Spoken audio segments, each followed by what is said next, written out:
வணக்கம் நேயர்களே. பிரபலமான மசூதி ஒன்றில் இருந்து 5 வெடிகுண்டுகள் மீட்கப்பட்டிருக்கின்றன. அந்த வெடிகுண்டுகள் மசூதியினுடைய சுவரில் பொருத்தி வைக்கப்பட்டுள்ளதாக கண்டுபிடிக்கப்பட்டுள்ளது.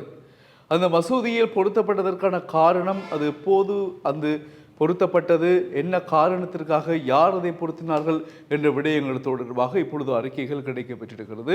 இது தொடர்பாக நாங்கள் விரிவாக பார்க்கின்ற பொழுது, ஈராக் சிரியா என்று சொன்னால் அது ISIS தீவிரவாதிகளினுடைய ஒரு கோட்டையாக திகழ்கின்ற காலகட்டமாக காணப்படுகின்றது. ஈராக்கின் வடக்கே மொசூல் நகரில் இருக்கக்கூடிய பிரபலமான ஒரு அல்நூரி பள்ளிவாசல் என்பது இருக்கிறது. அந்த பள்ளிவாசல் கிட்டத்தட்ட பல போர்களுக்கு ஈடு கொடுத்த, முகம் கொடுத்த ஒரு பள்ளிவாசலாக பார்க்கப்படுகிறதாம். அந்த பள்ளிவாசல் என்ன சொன்னால் 2017ஆம் ஆண்டு ஈராக் அமெரிக்காவுடன் இணைந்து கொண்டு ISIL என்கின்ற ஒரு அமைப்பை அழிக்க வேண்டும் என்று பல போராட்டங்களை மேற்கொண்டதாக குறிப்பிடப்படுகிறது. அந்த போராட்டங்களை மேற்கொண்ட பொழுது, அப்பொழுது 2017ஆம் ஆண்டு அந்த போராட்டத்தில் சிக்கியதாக அந்த அல்நூரி மசூதி இடித்து அழிக்கப்பட்டதாக ஒரு வரலாறு சொல்லப்படுகிறது. அதைத் தொடர்ந்து அந்த மசூதியை மீள கட்டி எழுப்ப வேண்டும் என்ற நோக்கம் எப்பொழுது உருவானது என்றால், 2020ஆம் ஆண்டு ISIL அமைப்பு முற்றுமுழுதாக அழிக்கப்பட்டது. ஈராக்கில் அந்த அமைப்பு இல்லை என்கின்ற பொழுது அந்த மசூதியை மீள கட்டி எழுப்பலாம் என்ற எண்ணம் சொல்லப்பட்டது. அதற்காக யுனெஸ்கோ அமைப்பு முன்வந்ததாகவும் கூறப்படுகின்றன. எனவே இந்த யுனெஸ்கோ அமைப்பு முன்வந்த விடயம் அமெரிக்கா மற்றும் ஈராக் நாடுகளுடன் இணைந்து மசூதியை கட்டி எழுப்பும் நடவடிக்கைகள் முன்னெடுக்கப்பட்டதாகவும் ஒரு தகவல் இருக்கிறது.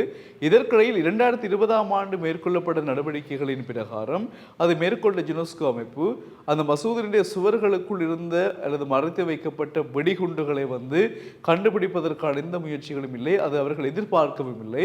இப்பொழுதுதான் அது கண்டுபிடிக்கப்பட்டுள்ளதான தகவல் கிடைக்கப்பட்டிருக்கிறது.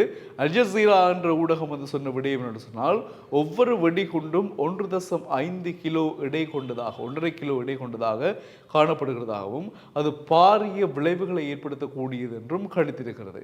இதன் காரணமாக அந்த மசூதியில் இருந்த அனைவரும் பத்திரமாக வெளியேறுமாறு ஈராக் அறிவித்திருக்கிறது. குறிப்பாக மொசூல் நகரம் அறிவித்திருக்கிறது. ஏனென்றால் சுவர்களில் பிணைக்கப்பட்ட அல்லது பொருத்தப்பட்ட அந்த வெடிகுண்டுகள் வெடித்தால் மசூதிக்குள் இருக்கும் அனைவரும் இறக்க வேண்டிய துப்பாக்கி நிலை ஏற்படும் என்ற காரணத்தினால் மீள கட்டி எழுப்பப்பட்ட மசூதிக்கு மீளவும் மக்கள் என்ன செய்தார்கள், வெளியேற்றப்பட்டார்கள் என்ற தகவலும் சொல்லப்பட்டிருக்கிறது.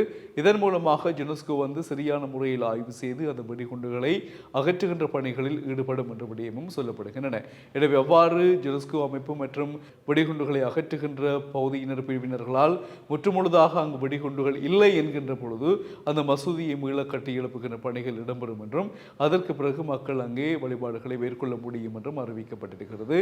ஈராக் சிரியா என்பது ISIS அமைப்பினுடைய கோட்டையாக மாறி இருப்பதன் காரணமாக அடிக்கடி அங்கு மோதல் சம்பவங்களும் இடம்பெற்று வருகின்றன.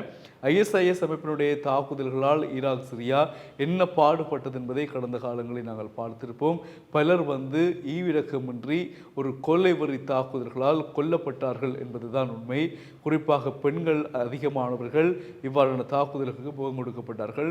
காணொலிகள் எல்லாம் வெளியிடப்பட்டது. தலைகளை துண்டிப்பது போன்று பலவிதமான சித்திரவதைகளுக்கு முகம் கொடுத்தவர்களாக அந்த நாட்டு மக்கள் காணப்படுகின்றமையும் நாங்கள் செய்திகளூடாக அறிந்திருக்கிறோம். எனவே ஈராக்கின் வடக்கே உள்ள மொசூல் நகரில் அல்நூரி பள்ளிவாசல் இவ்வாறான நிலைக்கு தள்ளப்பட்டமை இஸ்லாமிய மக்களுக்கு, இஸ்லாம் மதத்தை பின்பற்றுகின்றவர்களுக்கு ஒரு பாரிய சோகத்தையும் பேரிடியாகவும் இந்த தகவல் அமைந்திருக்கும் என்று நாங்கள் நம்புகிறோம். எனவே அவர்களுடைய வழிபாடுகளுக்கு அவருடைய இறைவன், அவர்கள் நம்புகின்ற இறைவன் இவற்றுக்கெல்லாம் ஒரு தீர்வாக அந்த பள்ளிவாசலை மீள கட்டி எழுப்புகின்ற பணிகளில் ஒப்பேற்றும்படியான அருளை வழங்க வேண்டும் என்பது உலக மக்களின் பிரார்த்தனை. மீண்டும் சந்திக்கலாம் உறவுகளே. வணக்கம்.